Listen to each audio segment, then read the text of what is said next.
Hello again everyone from Tokyo, Japan, and welcome back to Japan Vintage Camera, where I'm coming to you again from Hinokicho Park. I was walking across the park today. I could see off in the distance the new building which is being put up in the Toranomon area, not far from Tokyo Tower. This is going to be the tallest building in Japan when it's finished, and it's supposed to be finished sometime next year. It seems like only a short time ago that where this building stands was just a post office and a few other kind of rundown buildings and things like this, but it's going to be a very nice new office, apartment, store, retail, and even educational type of complex. We're looking forward here to seeing it built. It won't be the tallest building in Japan for a very long time because they are already starting to work on a taller building in the Otemachi area of Tokyo, which they call the Torch Tower. It's going to be the Torch Tower. Honestly, I don't think that the name Torch is a good name for a tall building. Whenever you think they're like Torch Tower, I think of something like Towering Inferno movie from the 70s. Kind of an odd name, but I guess in Japan, the word torch, we don't think of skyscrapers catching on fire and people burning and stuff like that. So here it's kind of a good thing. For anyone else everywhere else, it's probably not the best name to choose for a skyscraper. But anyway, let's go ahead and get started with the subject of today's video. Today I'm going to be talking about a really cool camera, a very small, compact camera, as you can see, very thin, very light. This is the Ricoh GR1, which is a 35mm point-and-shoot camera, which was released in 1996 or so. Before I go on, I've got to, of course, mention that I sell vintage Japanese cameras in my online store, japanvintagecamera.com. I have an Etsy store, which is also called Japan Vintage Camera. So if you'd like to buy this Ricoh or another vintage Japanese camera, please visit one of my stores. I'll post links to my stores in the description below the video. So the GR1 came out in 1996. It was kind of an incarnation, a more modernized version of the GR body style, or R body style. Ricoh made a few different cameras which look very similar to this, and they still make cameras which look like this. The new GR cameras share the same, I guess, body profile and design, though they are a little bit bigger and a little bit heavier than this camera, if you can believe it or not. Most of us kind of assume that a small point-and-shoot digital camera is going to be lighter than a similar 35mm camera, but in this case it's not true. I happen to have a GR3 at home, and though they have a similar profile, the GR3 is just a mite bit thicker and a little bit heavier. And that's largely due to the larger battery, I guess, and the additional electronics inside. The computer and sensor and all that actually make up more weight than the motor and such, which drives this camera. By the 1990s, the electric motors and things which were used in these cameras had gotten very small and very powerful, took up very little space, and were quite capable of winding and rewinding film reliably. So a very small, compact, and light camera. These cameras have become extremely popular with street photographers or candid photographers for several different reasons. First is their small size and lightweight, and you can see this quite easily fits in your coat pocket or your jeans pocket, or however tight your jeans, you're probably going to be able to fit this camera inside your pocket.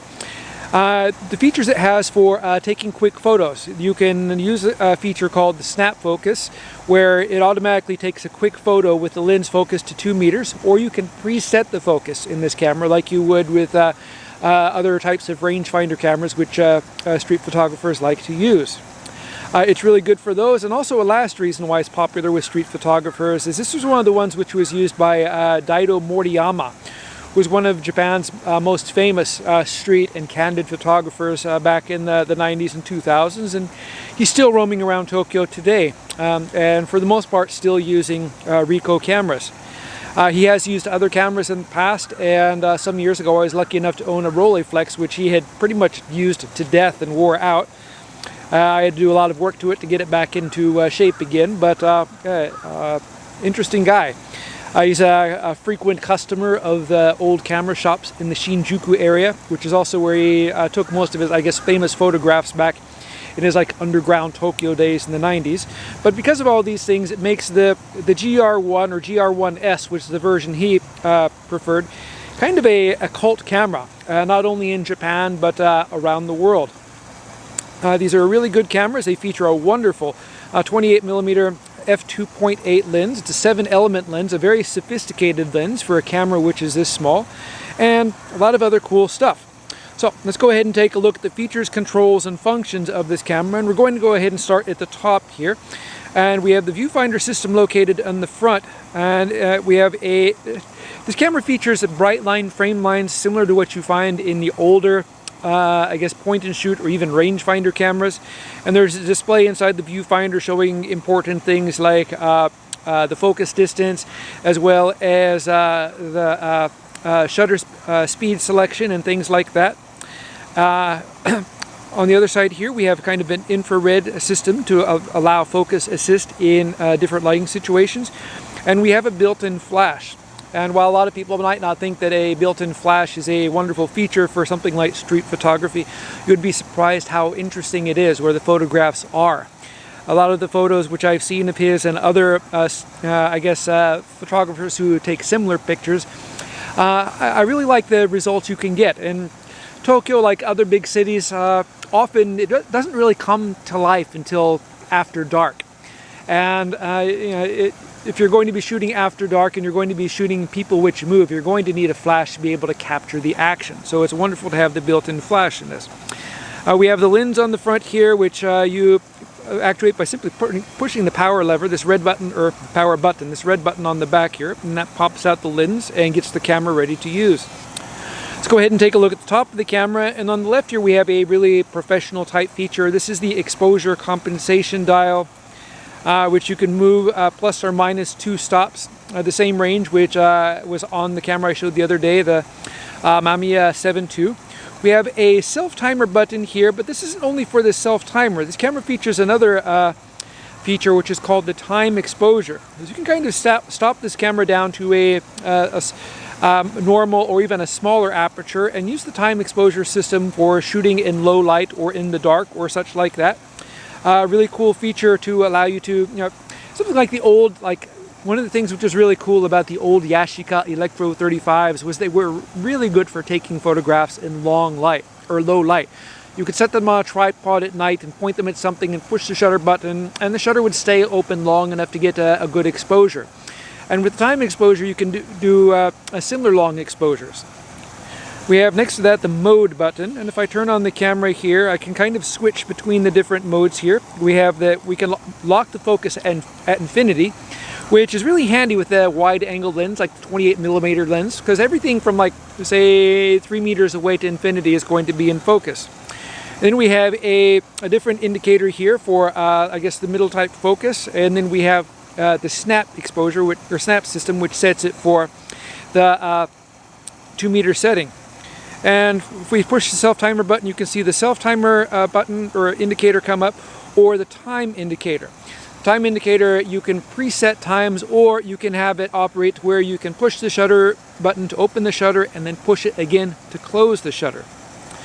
Pretty cool system. On the right side here, it's not showing anything, but this is where the film counter window would be. And if I were using the flash, there would be a flash indicator here as well. But since there's no film loaded in the camera, we're not going to have anything showing here in the film counter side. Over here we have the shutter release button. And this camera has a really wonderful shutter release, and actually a really quiet film wind for something which has an electric winder. And over here we have the mode selection button.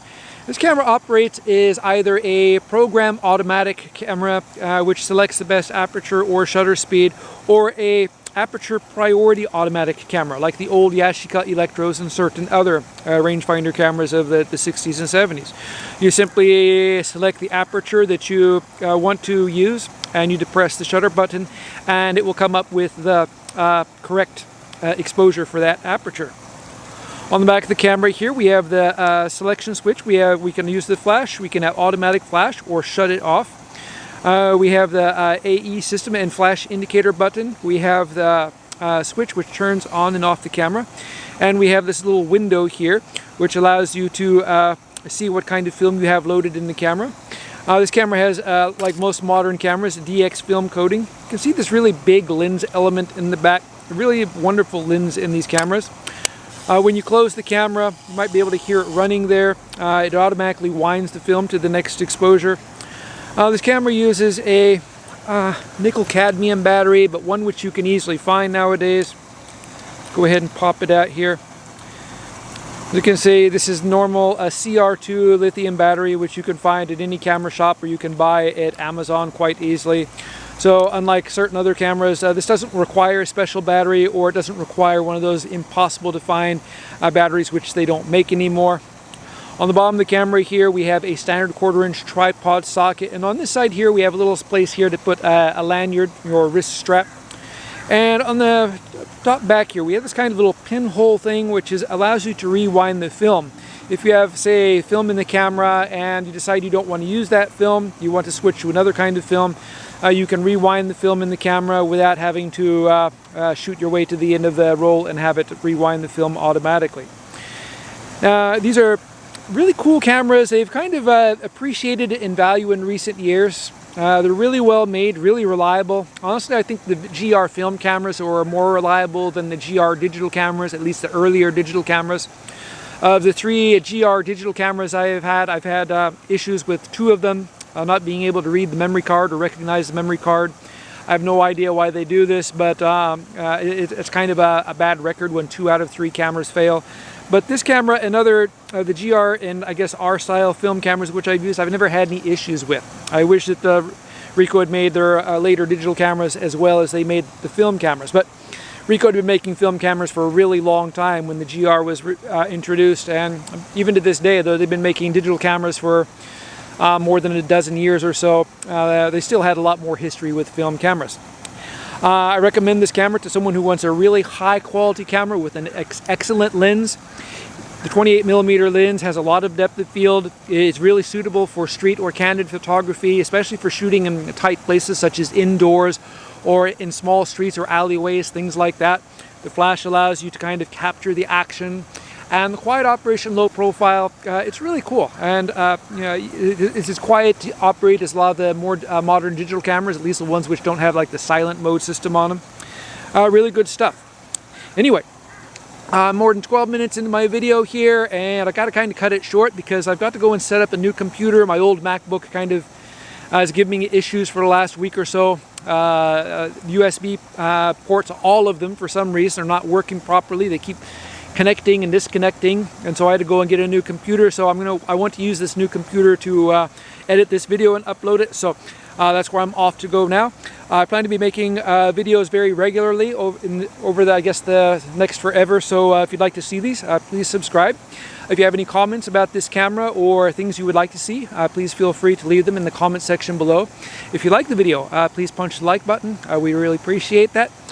Thank you very much for watching, and I hope you tune in again soon.